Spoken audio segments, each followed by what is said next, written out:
안녕하십니까. 반갑습니다. 오늘부터 이 붓다의 철학이라는 제목을 가지고 같이 공부를 하도록 하겠습니다. 먼저 이제 붓다의 철학에 대해서 좀 이 교재에 대해서 잠깐 말씀을 드리자면, 이 책은 본래 야함의 중도 체계라는 이름으로 30년쯤 전에 출판이 됐던 책입니다. 그러니까 이 책은 제 박사학위 논문을 책으로 냈던 것인데, 시간이 이제 지나고 나니까 좀 책의 내용을 좀 더 증보하고 좀 보충도 하고 좀 서로 개정을 해서 책의 제목도 좀 바꾸어서 새로운 책으로 좀 만들었으면 좋겠다고 하는 출판사에 요청이 있었습니다, 작년에. 그래서 붓다의 철학이라는 제목으로 이제 이름을 좀 바꾸고, 또 그동안 제가 좀 더 살폈던 자료들, 연구했던 논문의 내용들도 첨가하고 해서 책을 냈습니다. 그래서 이제 붓다의 철학이라는 이름의 책이 세상에 나오게 되었고, 우리가 일상적으로 철학이라고 하면 인식론, 존재론, 가치론 이러한 이제 영역으로 크게 대별이 됩니다. 그런데 부처님 가르침을 보면 부처님 가르침 속에는 이러한 내용들이 다 들어 있습니다. 다시 말해서 진리는 어떻게 인식해야 하는가, 우리가 인식해야 될 진리는 어떤 식으로 인식해야만 참된 진리라고 할 수 있는가 하는 그 철학에서 말하는 인식론적인 그러한 내용을 부처님 경전 속에서 우리가 찾을 수가 있는 것이고, 또 존재의 실상은 어떤 것인가, 이렇게 우리가 살고 있는 나와 세계의 모습은 사실은 참 모습은 어떤 것인가, 이런 것들을 드러내는 또 교리가 있습니다. 그래서 이런 것들을 우리는 이제 철학적으로 말할 때 인식론, 존재론 이렇게 말할 수 있는 것입니다. 그리고 또 우리 인간들이 살아갈 때 가장 가치 있게 생각하고 그 추구해야 될 우리들의 가치 있는 삶은 무엇인가, 다시 말해서 윤리나 가치의 문제를 다루는 걸 철학적으로는 가치론이라고 부르는 것인데, 불교는 또 우리에게 인간으로서 가야 될 바른 길이 있다, 어떻게 사는 것이 바른 삶이다, 이런 걸 분명히 제시해주고 있지 않습니까? 그래서 이런 것들은 철학에서 요구하는, 말하자면 일반 철학이 가지고 있는 모든 내용을 불교 교리 속에서 우리가 확인할 수가 있는 것입니다. 그렇기 때문에 저는 아함의 중도체계라는 책을 쓸 때 그 책이 크게 네 단계로 이제 네 개의 큰 챕터로 구성이 되어 있습니다. 첫째는 중도라고 하는 챕터입니다. 중도는 부처님께서 이 세상을 보시는 시각입니다. 그러니까 이제 정견이지요. 세상의 모든 우리들의 이론이나 철학들은 어떤 관점이 있습니다. 그러니까 어떤 식으로 보느냐에 따라서 이 세계에 대한 이야기들은 각기 다른 이야기가 될 수가 있는 것입니다. 그런데 잘못된 견해를 가지고 본다면, 잘못된 관점에서 본다면 진실을 바로 볼 수가 없겠죠. 그래서 부처님께서 가장 중요시한 것은 우리들은 정견을 가지고 세상을 봐야 된다. 그러니까 이제 바른 관점을 확립해야 된다. 이게 불교 공부의 출발점입니다. 그래서 저는 이제 중도가 무엇인가 하는 차원에서 중도를 먼저 이야기하고, 그리고 그 중도 관점에서 인식론과 존재론과 가치론을 탐구할 수가 있는 것입니다.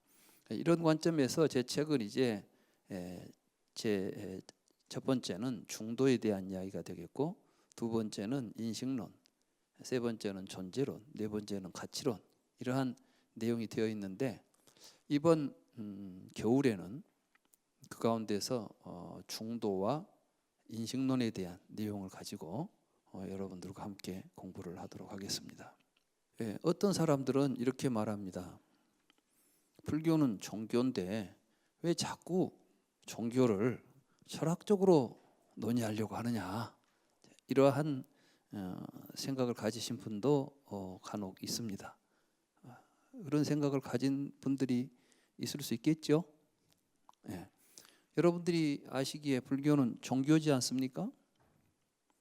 그런데 왜 종교를 자꾸 철학적으로 논하려고 하느냐, 이제 또 그러한 그 생각을 가지신 분들의 내면에는 종교는 신비하고 초월적이고 우리들이 알 수 없는 세계를 다루는데, 철학은 우리들이 알려고 하는 욕구를 충족시켜 주는 것이거든요.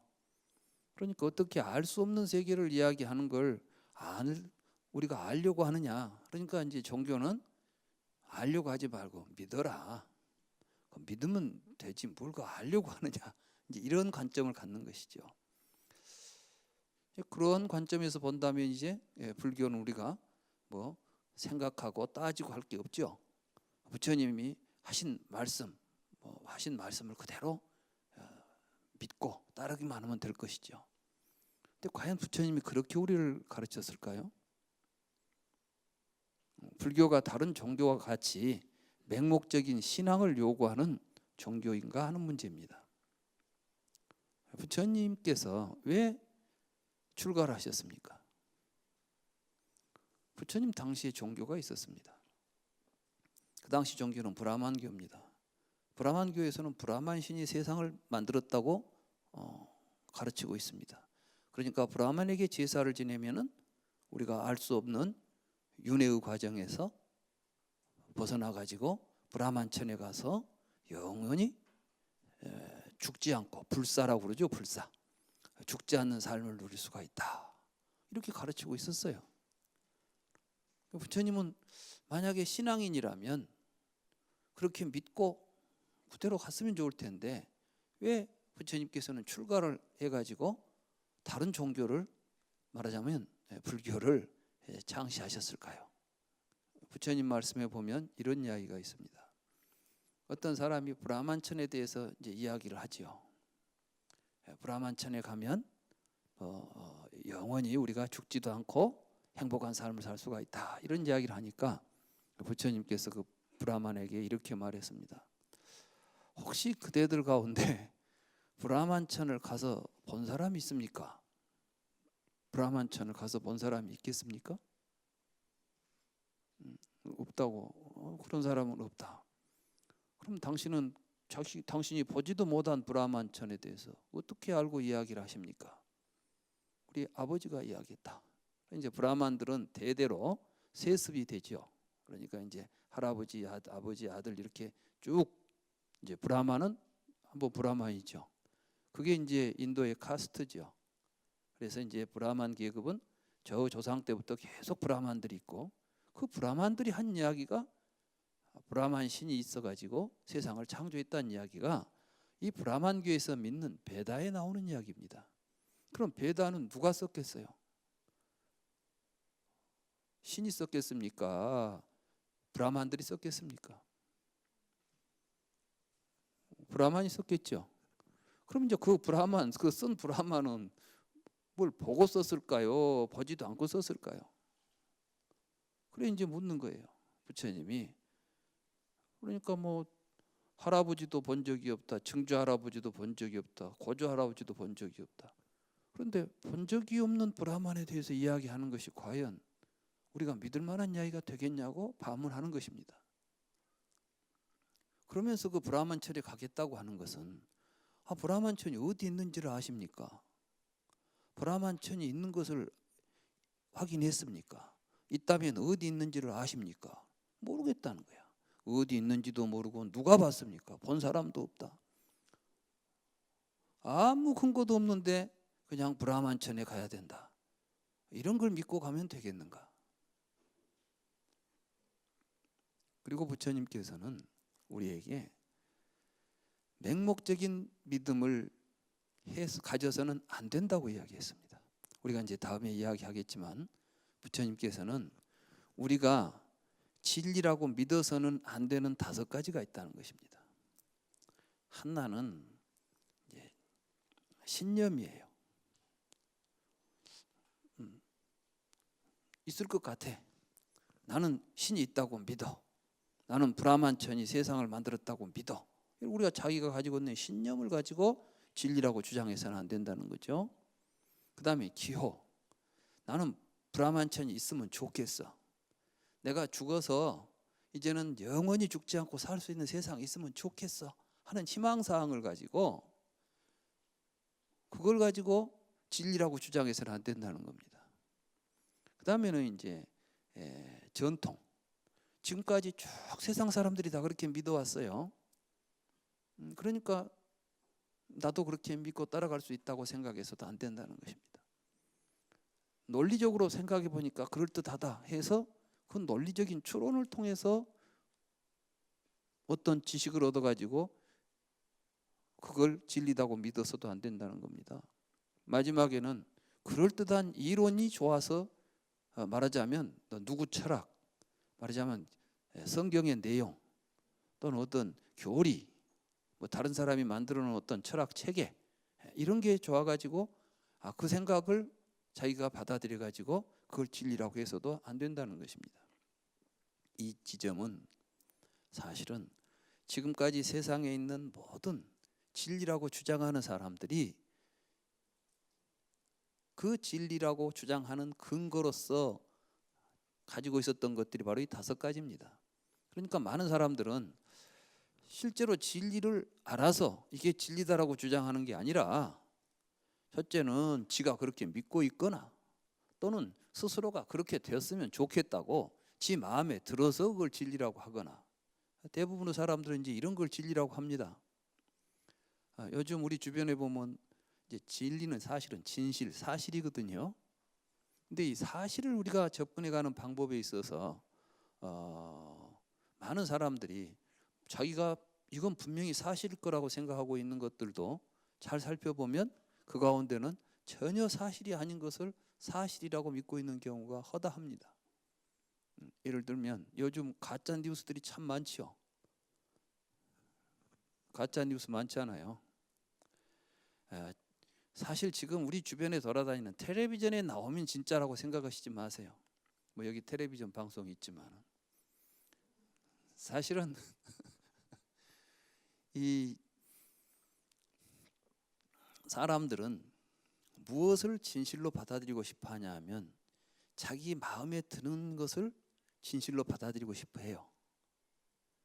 그러니까 진실을 보는 것이 아니라 자기가 좋아하는 식으로 보는 거예요. 자기가 좋은 대로 보는 거예요. 말하자면 저 사람은 나쁜 사람이면 좋겠어요. 근데 사람들이 막 나쁘다고 해. 그러면 그렇지. 그 사람 사실 나쁜 사람 아니에요. 그런데 나쁘다고 욕하면 자기 마음에 들면 자기도 막 덩달아서 욕합니다. 근데 이제 자기가 좋아하는 사람이에요. 그 사람은 좀 나쁜 짓을 해요. 근데 자기는 모르고 있는데 그건 좋다고 생각하고 있는 사람이 자기가 좋아한다면 누가 그 사람을 비난하면 여러분들은 그럴 리가 없어. 아니야. 이런 식으로 말하게 되겠죠. 대부분 우리는 진실을 어떻게 해야 진실에 접근한지도 모르고 있다는 겁니다. 부처님은 바로 그걸 깨달아서 어떻게 하는 것이 진실에 접근하는 방법인가, 어떻게 해야 우리는 진리에 도달할 수 있는가, 이런 걸 면밀하게 따지고 그걸 선택해서 출가해가지고 그러한 사유를 통해서 진리를 깨달았습니다. 우리는 여기에서 불교의 진리와 다른 종교의 진리를 구분할 필요가 있습니다. 일반적으로 모든 다른 불교 이외의 다른 종교는 이제 계시라고 합니다. 계시라는 건 뭐냐면은 초월적인 힘을 전제로 합니다. 그러니까 우리가 알 수도 없고 볼 수도 없는 저 하늘에 신이 살고 있다는 거예요. 그런데 그 신이 우리에게 뭔가를 지금 보여줬어요. 그런데 그걸 신이 우리에게 뭔가 메시지를 전했는데, 다시 말해서 우리에게 무슨 의사를 전달해 주려고 하는데, 우리가 신하고 그런 의사소통이 가능합니까? 불가능합니까? 여러분들은 신하고 의사소통 하세요? 못하죠? 그런데 갑자기 어떤 사람이 나는 할 수 있다고 하는 사람이 하나 나오는 거예요. 이 사람들이 이제 뭐 기독교에서 말하면 뭐 선지자, 뭐 애언자, 애언하고 한 사람들 있잖아요. 말하자면 모세, 예수 이런 사람들이 다 이제 뭐 요한 이런 사람들이 다 이제 신의 뜻을 받았다고 하는 사람들이에요. 자기가 어디 가서 신을 봤다는 거야. 마호메드도 마찬가지예요. 이슬람교 있죠? 한 7세기나 6세기, 7세기 무렵에 마호메드라는 사람이 기도를 하고 있는데, 동굴 속에서 열심히 기도를 하고 있는데 어떤 사람이 왔다 갔다 했어요. 그 사람하고 뭐 만나서 이야기를 했는데 알고 보니까 그 사람이 신이었다는 거예요. 그래서 이제 그 사람하고 만나서 그 사람이 전해준 뜻을 가지고 기록한 게 코란이에요. 말하자면 이렇게 모든 종교는 아무도 알 수 없는 신의 뜻을, 어떠한 신의 선택을 받은 사람이 그 뜻을 전해줘서 비로소 우리에게 알려진 것이죠. 그래서 이제 계시가 우리에게 된 거예요. 근데 그러니까 우리 마음에 안 들든 우리가 근데 좀 마음에 안 들면 좀 바꿔주세요 이렇게 할 수 있겠어요, 없겠어요? 없죠. 이거는 거의 일방적이죠. 이건 하나님의 말씀이야 그러면 그 뒤에 토를 달 수가 없죠. 맹목적으로 추종해야 됩니다.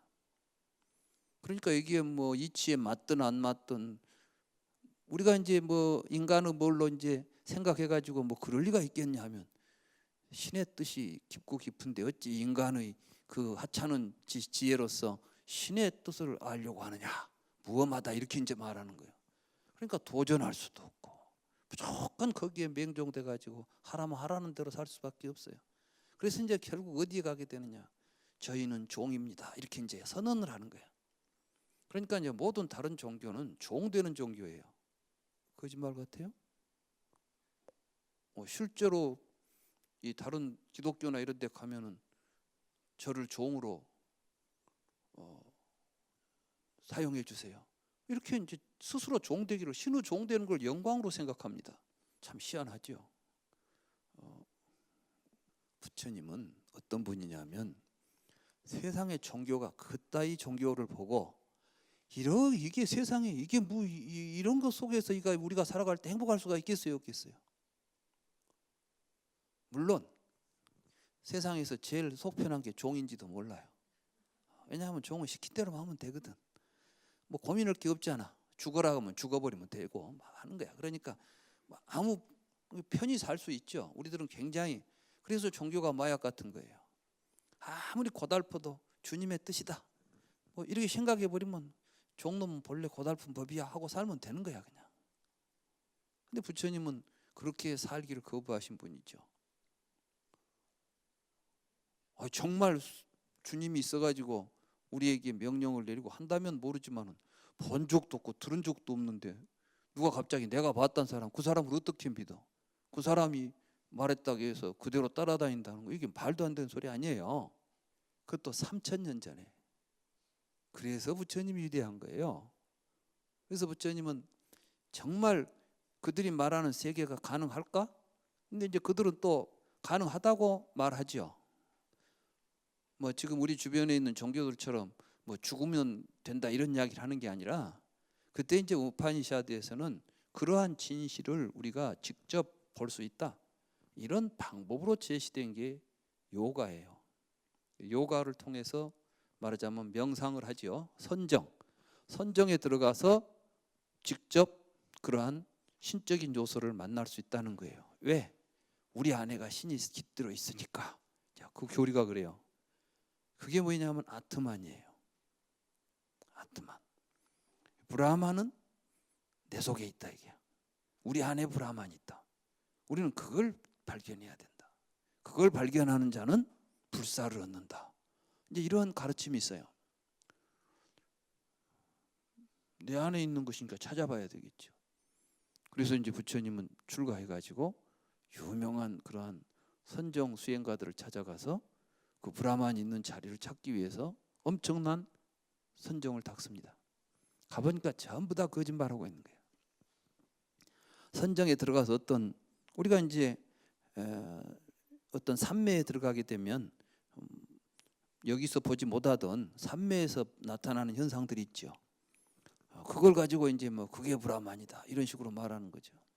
그러니까 부처님께서 비상 비비상처 무소유처 이러한 수행을 통해서 우리가 도달할 수 있는 그러한 선정을 닦았지만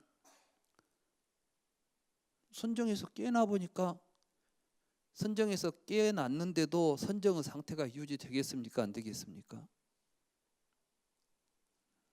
안 되겠죠?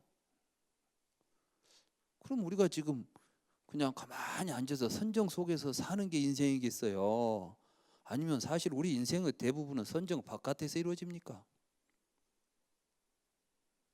선정 밖에서 이루어지죠? 종교, 불교를 한다거나 무엇을 한다거나 우리가 지금 하려고 하는 목적이 선정 속에서 살고 싶어서 하는 겁니까? 선정이라는 것이 현실의 이 삶을 바르게 행복하게 살기 위해서 과정적으로 하는 것입니까? 그 자체가 목적이 되어야 되겠습니까?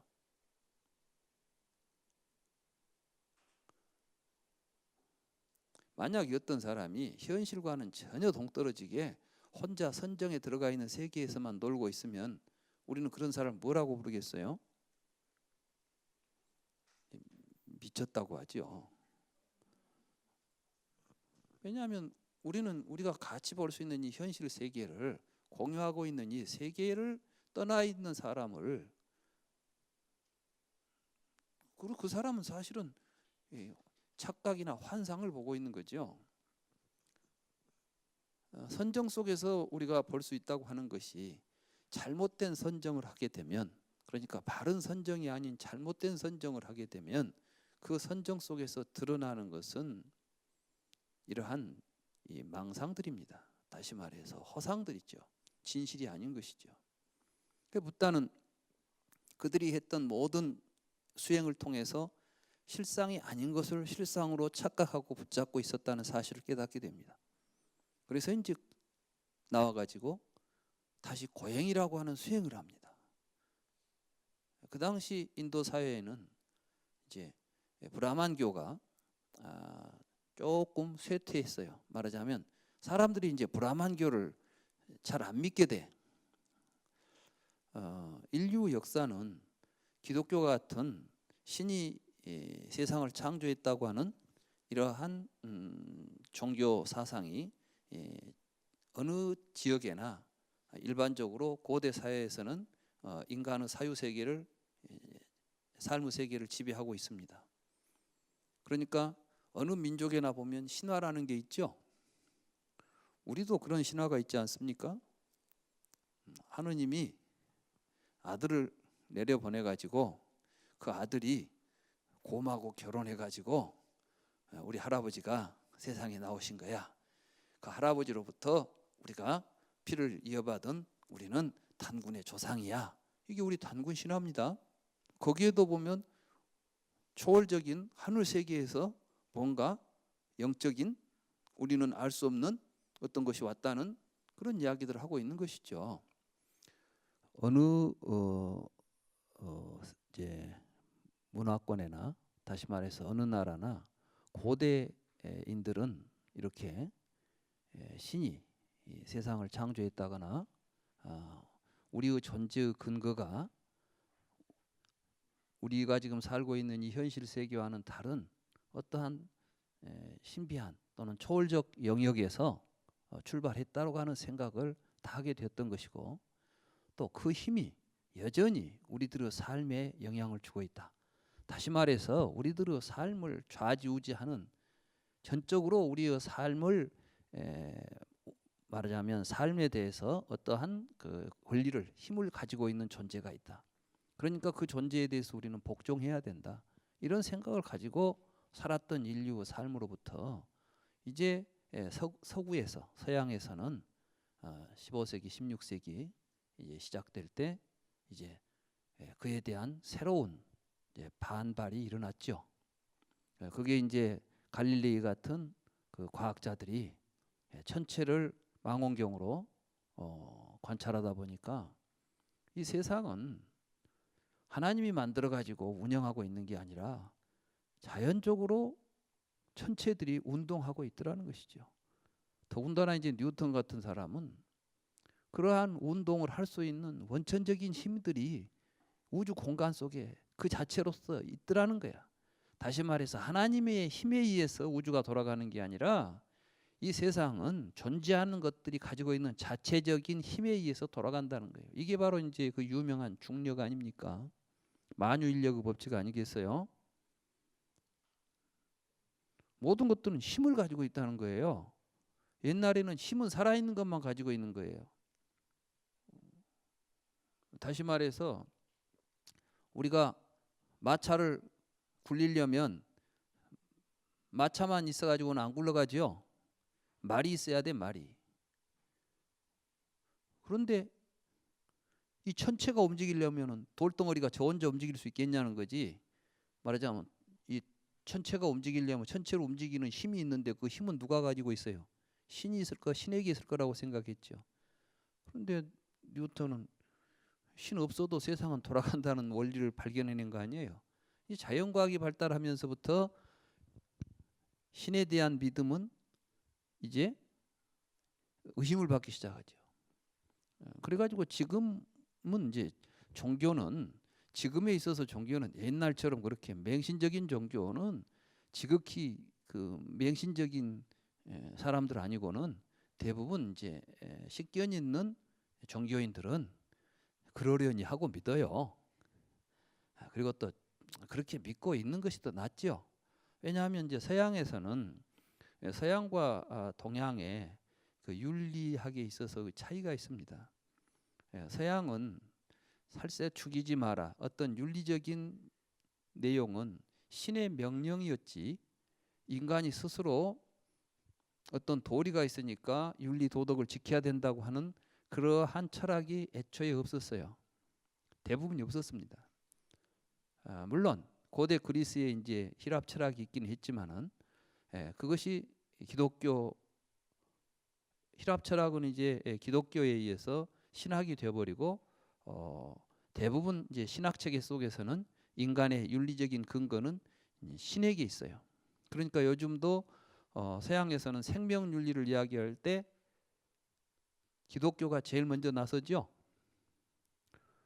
거기는 성경의 말씀이나 신학적인 차원에서 지금 우리가 난자를 우리가 지난번에 그 황우석 박사 사건 때 그 난자를 갖다가 실험에 사용했다고 했잖아요. 그러니까 이제 왜 생명공학에 대해서 기독교인들이 그렇게 반발하느냐?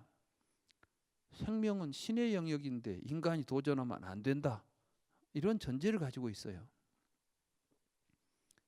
그게 이제 생명 윤리죠. 그러니까 어떤 윤리적인 차원에 들어가면 그 사람들은 그러니까 나는 기독교를 믿지 않습니다. 무신론자다. 그러면은 그 사람은 도덕 부정론자라고 보는 거예요. 서구적인 관점에서 보면 무신론 그러면 그 사람들은 이제 도덕을 부정하는 사람들 이런 식으로 이해가 되는 관계에 있어요. 그래서 건전한 시민이라면은 윤리적인 차원에서 종교를 믿는 이제 그러한 정도지. 신이 정말 세계를 창조했다 하고 믿는 경우는 흔치 않은 것이죠. 지극히 이제 폐쇄적인 근본주의자들을 제외하고는 그렇지 않습니다. 그런데 우리는 그렇지 않았어요. 우리는 신이 없이도 자 공자님, 맹자님이 신은 명령이니까 우리가 윤리를 지켜야 된다고 말했습니까? 그렇지 않죠. 우리 동양에서는 본래 인간에게서는 인간의 일윤이라는 게 있다. 윤이라는 개념이 있죠. 윤, 관계. 이 관계라는 것은 이제 하늘에서부터 하늘이 맺어준 관계, 천륜, 일륜 이런 말들이 있을 때는 이때 천이라는 것은 하늘에 있는 어떤 하나님이 맺어줬다는 것이 아니라 원래부터 인간에게는 마땅히 해야 될 도리들이 내지에 있다고 하는 것을 전제하고 그것을 밝혀서 그 도리를 실현하는 것이 인간의 삶의 바른 삶의 길이다. 이게 이제 바른 도다. 여기서 도라는 개념들이 일찍부터 나오잖아요. 부처님도 바로 이 팔정도, 신의 명령이 아니라 우리가 살아야 될 바른 길이 있다. 이걸 밝혀내신 거예요. 그래서 동양에서는 이런 걸 종교라고 부릅니다. 근데 서양에서는 신에 의한 종교의 종교가 부정되고 나서는 기독교가 나타나는데 기독교에는 이런 윤리적인 요소들이 이제 기독교가 이제 기독교 이후에 과학이 나타나는데 과학 사상 속에는 이러한 윤리적인 내용이 없습니다. 그러다 보니까 기독교라는 종교를 배제하고 나서는 윤리성을 담보할 수 있는 어떠한 근거가 없으니까 종교라는 이름이 윤리적인 차원에서 굉장히 존중을 받고 있었던 것이죠. 그리고 지금까지 유지되고 있었던 것이고. 그러나 이제 요즘 시대는 또 변해가지고 그마저도 이제 사라져가면서 기존의 윤리체계 자체가 막 무너져버리는 시대가 지금 도래하고 있습니다. 이러한 시대에서 이제 불교는 부처님 당시에 이미 브라만교에 대한 비판이 그러니까 서양에서는 15세기, 16세기 르네상스를 전후해서 이제 기독교에 대한 비판적 사고가 출발했다고 한다면은 인도에서는 부처님 당시에 그러한 사고들이 출발합니다.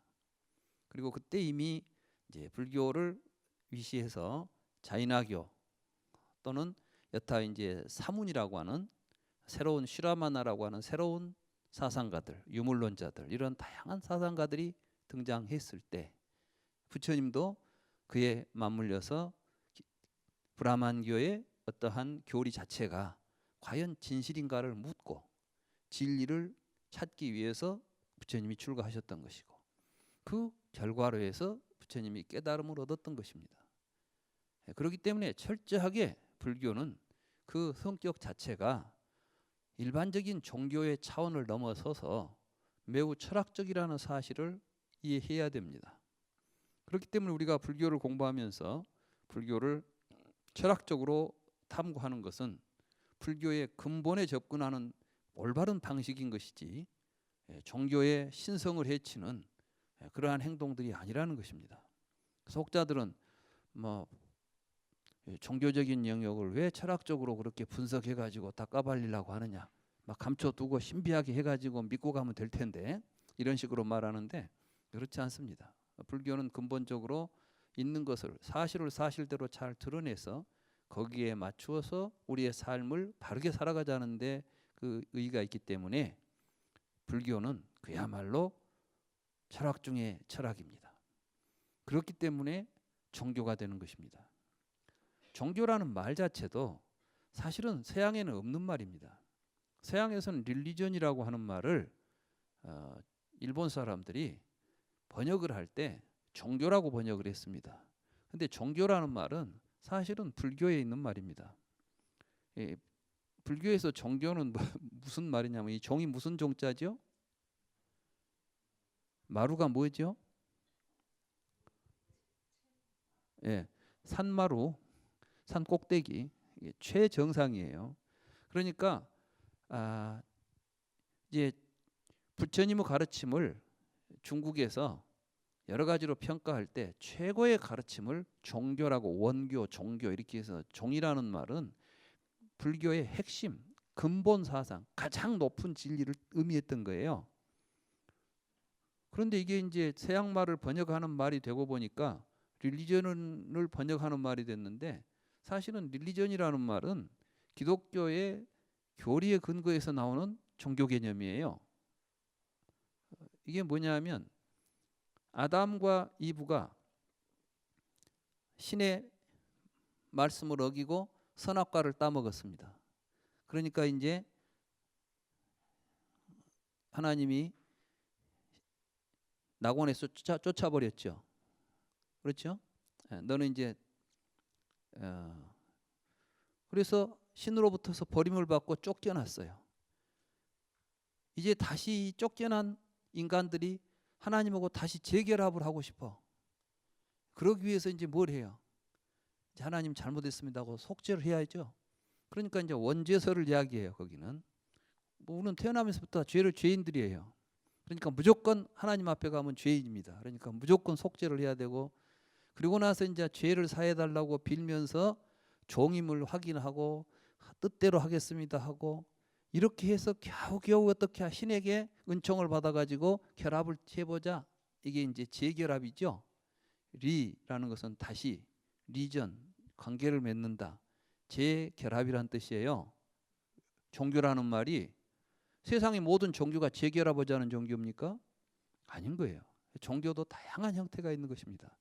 그런데 우리나라의 어떤 그 지금 현재의 종교 형태가 이제 기독교가 큰 힘을 갖고 있다 보니까 종교 그러면 기독교적인 것. 그러다 보니까 불교조차도 기독교화 되려고 하는 이러한 양상을 보이는 것 같아서 좀 우려가 됩니다. 우리가 불교인 것은 기독교와 다르기 때문인 것이지 기독교와 비슷해서 되는 건 아니겠죠? 예, 그런 차원에서 우리는 이제 불교를 철학적으로 살펴볼 필요가 있다. 이게 진정한 또 불교를 바르게 이해가는 길이다. 저는 이렇게 생각을 합니다. 그러니까 이번 시간에 우리가 공부하는 붓다의 철학을 불교의 어떤 종교적인 측면을 훼손한다고 생각하지 마시고, 오히려 불교의 진면목을 제대로 들여다보기 위해서는 이 공부를 할 필요가 있다는 인식을 가지고 공부해 주시기를 당부드립니다. 이 시간 강의는 여기에서 마치고 또 다음 시간에 이어가도록 하겠습니다. 감사합니다.